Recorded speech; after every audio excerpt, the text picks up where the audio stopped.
Okay, no, let's continue with our discussion for civil procedure, no? Sa rule 1, just read this na lang, no? Hindi na natin kailangan i-discuss to kasi hindi naman to natatanong sa bar exams, no? Let's go to rule 2, no? Dito medyo mahaba-haba po yung magiging discussion natin, no? Rule 2, cause of action, no? Matagal-tagal to. Let's simplify yung mga principles dito sa cause of action kasi maraming nalilito dito, no? Ako, nung nasa law school din ako, no? I had a difficult time na talagang i-absorb yung mga principles niya sa Rule 2 kahit na parang ang iksi-iksi lang nung sections no, sa Rule 2. Pero maraming pwedeng paglabasan ng tanong kasi dyan. No? Each section dyan important talaga. Okay, simulan natin. No? What is a cause of action? No? So sabi sa Rule 2, di ba, it is an act or omission which violates the rights of the other. Let's make it simple na lang. No? A cause of action, no? It arises once a right was violated by another person. Okay.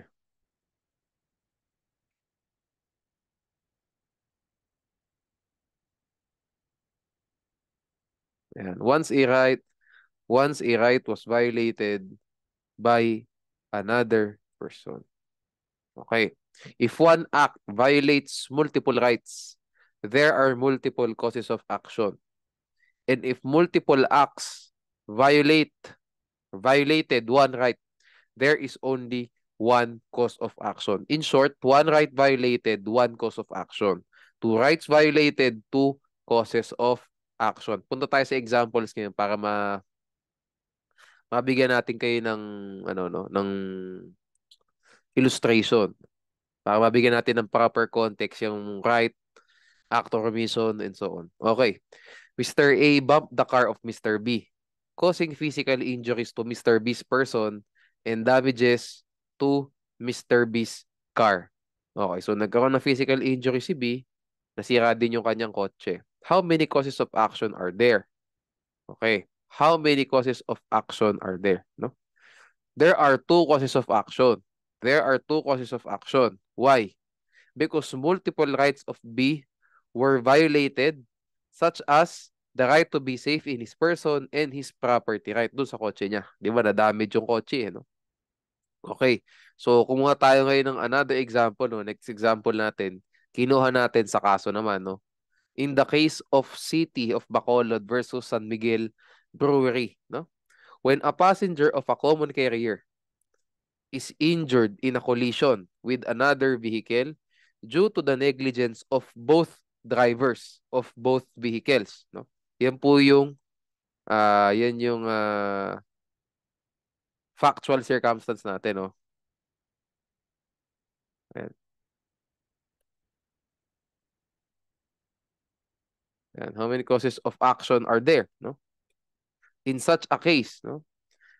Several rights of the passenger are violated or were violated, which are, number one, the right to be safe from the negligent acts of either or both the drivers under the law on quasi-delict. So, mayroong isang right violated yung taxi, tapos yung ng bangga, yung kabilang kotse, another right violated. Di ba? The driver of the taxi, the driver of the taxi cab, no? One yun, one right. O, yung sa kabila, another right yun, yung kabilang driver, no? Okay. Next, the right to be safe from criminal negligence of the said drivers under the penal law. So, ito yung tinatawag na quasi-offenses o yung reckless imprudence, no? Article 365 of the Revised Penal Code. Yung sa Revised Penal Code niyan. Siyempre, alam naman natin na sa criminal law, di ba? Every person criminally liable is also civilly liable. Ano po yung source nung civil liability? O obliko naman tayo kung relate natin. Di ba? Ito yung tinatawag na delict. Di ba? So, quasi-delict yung una. Kanina mo ipa-file yung yung quasi-delict o dun sa mga respective drivers, 'di ba? Kanina mo ipa-file yung criminal case na mayroong civil liability o mayroong civil action arising from delict. Kanina mo ipa-file sa both drivers din. So how many causes of action are there nga now, no? 4 na, 'di ba? Isa sa quasi-delict do sa taxi driver, isa ulit criminal action na may civil liability arising from delict dun sa taxi driver din, and then another two dun sa kabilang driver. And then isa pa, the right to be safely conducted, no, to his destination under the contract of carriage and the law covering the same, not counting anymore the provisions of Article 33 of the Civil Code. In short po, culpa contractual to, no? Breach of contract. Sino ngayon ang merong kasalanan dito? Who violated the right of the passenger in this case? Yung pong may-ari o yung pong common carrier, di pala yung may-ari. Yun pong common carrier, no? So kung sino man yung taxi operator, di ba? Iba yung taxi cab driver, iba yung taxi cab operator. Yung taxi cab operator po, yung nag-violate ng right dito sa last na to. So how many causes of action are there? 5. Dalawang quasi-delict, dalawang civil liability arising from delict, and lastly, no, isang breach of contract. Obligation arising from breach of contract. Yung pong unang, yung sa quasi-delict, yung driver, both drivers. Sa civil liability arising from delict, both drivers. So sa breach of contract, yung taxi cab operator, yung taxi cab owner. 5. Okay. The violation of each of these rights is a cause of action in itself. Hence, such a passenger has at least 3 causes of action arising from the same act. Sabi po dyan, at least. No? So, it can be more. 5 nga ang bilang natin kasi nakalagay dyan either or both eh. O di both, o di dalawa dapat. Of the said drivers, o di dalawa ulit. Di ba? And then lastly, no? Culpa contractual sa common carrier. Dito, contract of carriage. Okay? So, madami, no?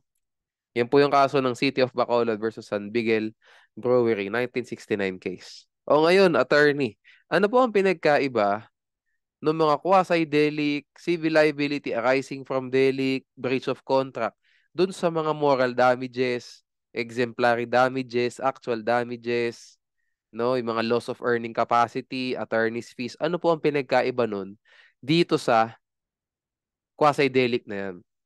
Okay. Yung sa mga quasi-delict po, iyan po right violated. At sasabihin ko nga po, one right violated, one cause of action. Two rights violated, two causes of action.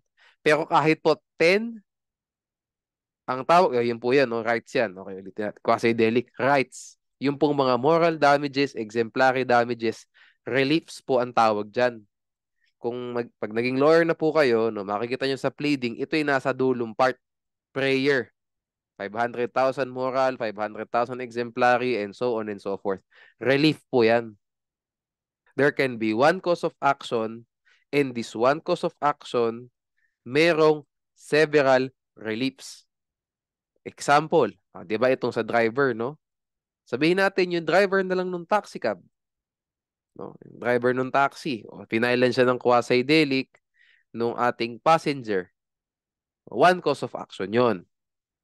Doon sa kaso ng passenger laban doon sa taxi driver, pwede siyang maglagay ng maraming reliefs. Actual damages niya, naubos niya sa ospital, no?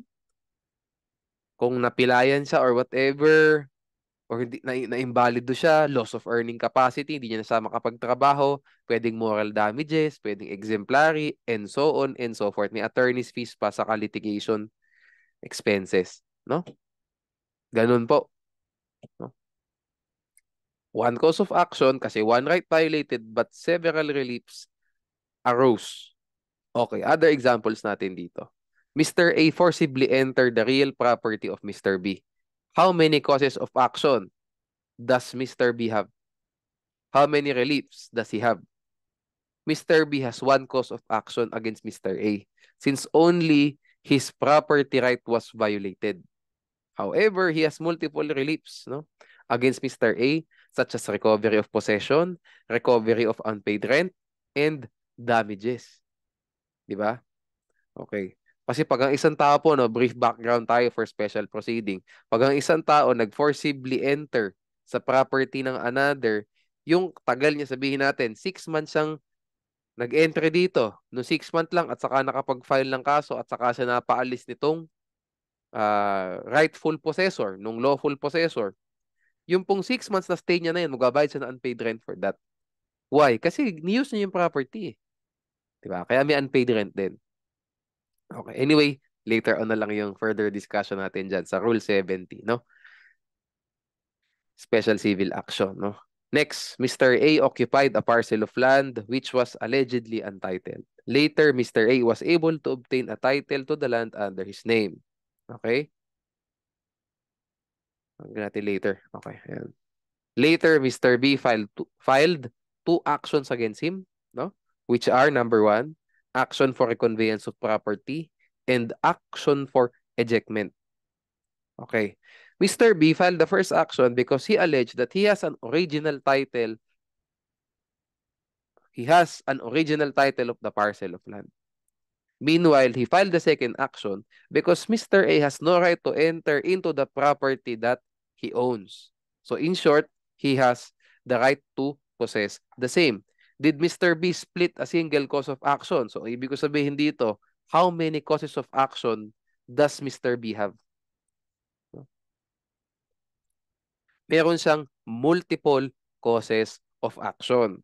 Okay, in the case of De La Cruz versus Court of Appeals, no? The act that allegedly violated the right of possession of the owner was different from the act that allegedly violated his right of ownership. Thus, there are separate causes of action. Okay, so para simple tayo, multiple rights kasi na violate. Yung isa, right of ownership, yung isa, right of possession. O di dalawi causes of action, kaya dalawi final na kaso. Diba? Forcible entry at saka reconveyance of property. Wala pa po tayong pakialam sa relief sought dito. No, wala pa. No. Sa causes of action lang tayo, multiple, kasi iba nga yung right violated. O ngayon, sa each action na yan, pwede kang maglagay ng several reliefs. O dun sa reconveyance, ano yung mga reliefs mo dyan? E de to cancel the title in the name of Mr. A. Isa yan. No? To recover the property under his name ni Mr. B. Damages and so on. Unpaid rent, mga ganyan, no? Damages, blah, blah, blah. O sa forcible entry naman, to eject Mr. A from the premises. O tapos ano? To, ano ba? For Mr. B to enter. O, or for Mr. B to be in possession of the same. Unpaid rentals, damages, and so on. Recovery of possession. O, di ba? Marami rin. Several reliefs, two causes of action, several reliefs sa each cause of action. Okay? O, next tayo, no? Itong dalawang cases pala na to, number 2 at saka number 3. Hango siya sa mga kaso, no? Kasi para hindi tayo masyadong simpleng mga example, binibigyan ko din kayo ng medyo mga challenging examples, no? Okay. Ito yung pinaka-challenging sa lahat, no? Itong third example. ABC Corporation is the owner of ABC Golf Club. ABC Corporation entered into a 5-year management contract with DEF Corporation for the management and operation of the golf club. No? Under the management contract, DEF Corporation will earn management fees. Siyempre, siyempre sila nag-ooperate ng golf club eh. Di ba? May bayad dyan. They also entered into a royalty contract. Under the royalty contract, DEF Corporation will earn royalties from the earnings of ABC Golf Club for its services. So, meron na siyang management fees, meron pa siyang royalty fees. Okay? Later, ABC Corporation pre-terminated the management contract and royalty contract, citing that it was suffering from a financial crisis. Okay. DEF Corporation objected to the pre-termination of these contracts, no? Because ABC Corporation must pay the management fees and royalty fees first, no? Yung mga unpaid daw na fees, bayaran muna niya, no? ABC Corporation failed to pay the said fees despite demand. Later, DEF Corporation filed two actions. First, A complaint for sum of money with damages against ABC Corporation, no, for the payment of the unpaid management and royalty fees, no. So una niya final na kaso, sum of money. Okay, so obvious 'yan kasi may perang hindi ibinabot yung ABC, si DEF singilin, okay, with damages. And he also filed another action, no? Another action for sum of money with damages for the payment of business profits or expected business profits that DEF Corporation would have earned from the unexpired portion of the 5-year management contract. So, ulitin natin, no? Hindi pala, let's simplify. Yung unang action, ang sum of money na kinokollect ni DEF is yung unpaid management and royalty fee. So, yan po yung nag-accrue na. Sabihin natin, o nagserbisyo na ng 1 taon, hindi na bayaran yung buong serbisyo doon sa 1 taon na yon. Okay. Nag-file ulit ngayon si DEF ng another action. Ano yung another action na yon? Doon naman sa remaining 4 years na natitira ng kontrata. Sabihin natin ganun. Yung una, doon sa napagserbisyohan na nila. Yung pangalawang kaso, doon sa mga hindi pa nila napapagserbisyohan. Yung unexpired portion of the 5-year management contract. Bakit daw? Kasi expected profits na nila yun. Tapos di nila kinita kasi ito nag-pre-termination. Wala namang just cause to pre-terminate the agreement. Okay. Question. Did DEF Corporation split a single cause of action by filing the second complaint in the case of Riviera Golf Club versus CCA Holdings, no 2015 case? The answer is DEF Corporation split a single cause of action by filing the second complaint. Why? Case law dictates. So ito nga yung nakalagay dun sa no, Riviera Golf Club case. No? It dictates that a cause of action may give rise to several reliefs, but only one action can be filed. A single cause of action or entire claim or demand cannot be split up or divided into 2 or more different actions. Here, DEF Corporation split a single cause of action by filing the second complaint. Why? Because in both cases, DEF Corporation imputed the same wrongful act. Ibig sabihin, same right violated. What's that right? The violation of the terms and conditions of the management contract and royalty contract. Okay. In the first complaint, DEF Corporation's cause of action rests on ABC Corporation's failure to pay the management fees and royalty fees. In the second complaint, DEF Corporation's cause of action hinges on the damages it allegedly incurred as a result of ABC Corporation's premature termination of the agreements, which were pala damages, which were the expected business profits DEF Corporation was supposed to earn, di ba? For the unexpired term of the management contract. So, na-discuss ko na sa inyo kanina to. Yung unang kaso, dun sa mga naserbisyo na nila. Yung pangalawang kaso, dun sa mga hindi pa nila napagserbisyuhan. Unexpired portion of the management contract. Although differing in form, sabi sa kaso. These two cases are ultimately anchored on ABC Corporation's breach of the management and royalty agreements. Yan po yung sabi dun sa kaso. So ano po dapat ang ginawa ni DEF Corporation? Dapat yung sum of money dun sa unpaid, dun sa nag-accrue na management and royalty fees, isinama niya na, no, isang kaso na lang, dun sa expected business profits niya from the unexpired portion of the 5-year management contract. Dapat sa isang kaso niya final lahat yun. Hindi niya pinaghiwalay. Why? Kasi ang several reliefs, hindi mo pwedeng split. Ang pwede mong, hindi pwede. Why? Kasi isa lang po yung cause of action. Pwede lang madami ang ipa-file mo ng kaso if there are several causes of action. In this case, one lang kasi lahat naman yan came from the same right that was violated, which was breach of contract. Isa lang. Di ba? Yung pre-termination lang naman ang basis ng lahat ng yan. At yun lang yung right na na-violate. Marami lang reliefs that can be prayed for. No? Several reliefs. Yun nga, yung accrued at saka yung unexpired. Dahil po yung, so ano mangyayari, no? So ang mangyayari po dito, yung second case will be dismissed. Hindi ko pa nilagay dito kasi later on na lang yan sa litis pendensya discussion na. So ito pong second action na to, brief background lang, madidismiss to for splitting a single cause of action, specifically litis pendensya. So ano po nangyari ngayon dito sa relief nila na to na expected business profits nila? Ano mangyayari dyan? Deemed waived. Kasi hindi mo nilagay doon sa unang kaso eh. Barred na yan from being collected. Yun ang eventual effect niyan.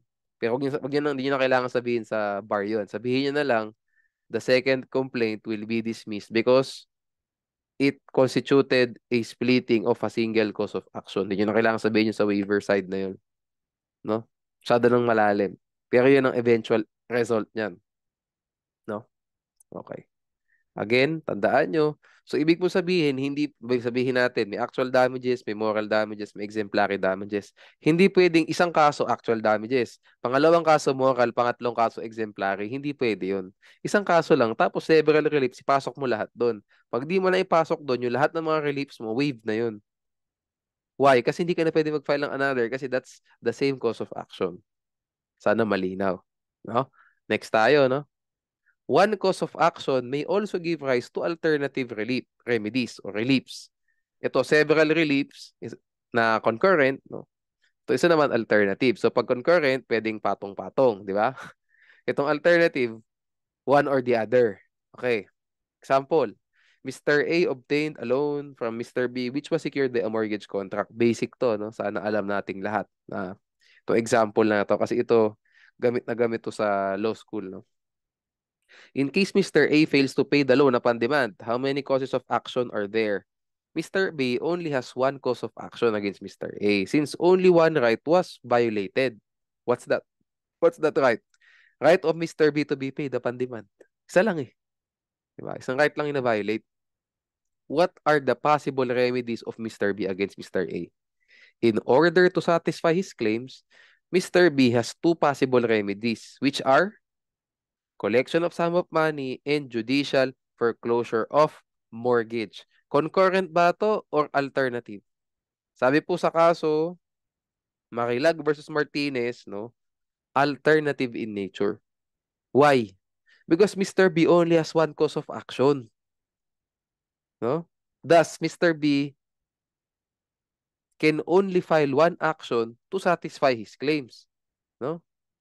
In that action, either collection of sum of money yun at saka judicial foreclosure of mortgage. Okay. If he availed, no, of both remedies to recover his credit, no, Mr. B would be splitting a single cause of action. Ulitin natin kung bakit. Kasi po, yung collection of sum of money at saka yung judicial foreclosure of mortgage, hindi po sila causes of action. They are remedies. Ang cause of action po, yung violation of the right of B to be paid upon demand.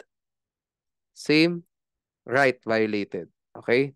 When is a remedy deemed chosen? A remedy is deemed chosen upon the filing of a suit for collection or the suit for foreclosure. Kung ano yung unang final, yun na yung napili. Yung pangalawang final, dismiss yun. Choosing one remedy bars the creditor from availing the other remedy. Okay, ngayon, no? Punta tayo. Paano ngayon kung aside dun sa, di ba dito sa example natin na to, may utang lang, tapos may sanla, may mortgage, tapos nag-file ng civil case. Paano po pag ganito? Tanong. May loan na, may mortgage contract na, may tumalbog pang cheque. No? Common practice yan, di ba? Maraming security para mabayaran yung loan. Papautangin ka ng 1,000,000, pag-i-execute ka ng, magsasanla ka ng property, tapos mag-i-issue ka pa ng post-dated check doon sa creditor. Lahat yan, syempre, para hindi lang hila ng property, may kulong pang kasama. Ngayon, paano pag tumalbog yung cheque? Ito yung next question. Will the filing of a criminal charge, no, under BP bilang 22 or the bouncing checks law prohibit the creditor from filing a separate action for collection of sum of money or judicial foreclosure of real estate mortgage? No. In the case of spouses Torres versus Medina, no, the court ruled that the filing of the BP22 case is not the collection case contemplated by law, which bars the mortgagee from later foreclosing the mortgaged property. Okay? The court explained that the intention of the law is to make the mere act of issuing a worthless check a malum prohibitum, and prejudice or damage to the offended party is not prerequisite to conviction. Kaya wala tayong pakialam kung magkano man yung amount stated doon sa cheque. No? 500 dyan o 500,000 pag tumalbog, same offense. No? Same count. Okay, anyway, go tayo, no? Ako, no? Sasabihin ko sa inyo yung reason kung bakit pwede mag-file ng criminal charge under BPB lang 22 at saka another action for judicial foreclosure of real estate mortgage. Or, di ba, in the alternative, another action for collection of sum of money. Alam nyo kung bakit? Kasi yung BPB lang 22, that's one cause of action. Yung collection of sum of money, that's another cause of action. Yung sa BPB lang 22, ano yung cause of action? Civil liability arising from delict. Delict yan eh, di ba? Crime yan eh. Pagpapatalbog ng cheque. O yung sa collection of sum of money, that is breach of contract.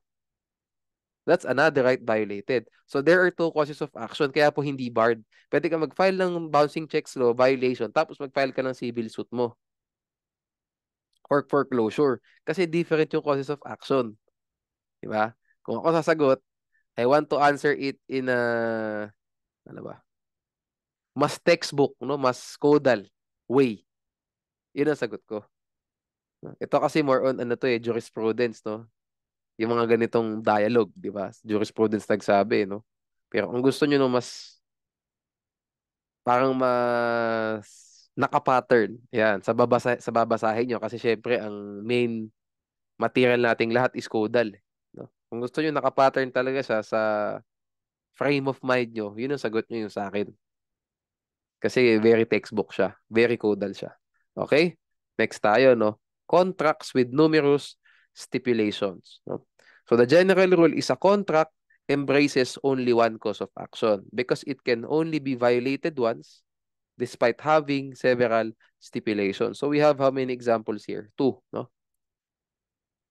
Pakikita ko sa inyo why a contract with several stipulations will only give rise to one cause of action, no? First example, a contract of loan was secured by a real estate mortgage. So same thing sa taas, no? There are several stipulations in these contracts. Malamang, several yan. Kasi may stipulations ka dun sa loan, may stipulations ka dun sa mortgage. If the debtor fails to pay the loan, di ba? Pay the loan upon demand. How many causes of action are there? There is only one cause of action. Despite the contracts having several stipulations. Kasi dalawang contract, di ba? Isang principal contract, yung loan, at saka isang accessory contract, yung mortgage. Why? Because there's only one right violated. Umikot na naman tayo from the start, sa simula. Di ba? Kasi nga gusto ko ganito yung aral nyo, no? How do we make things simple? If kaya nating ibalik doon sa naaral natin previously, yung mga sagot doon sa mga next questions. What I mean is, yung aral nyo talaga basically, nasa isang puzzle.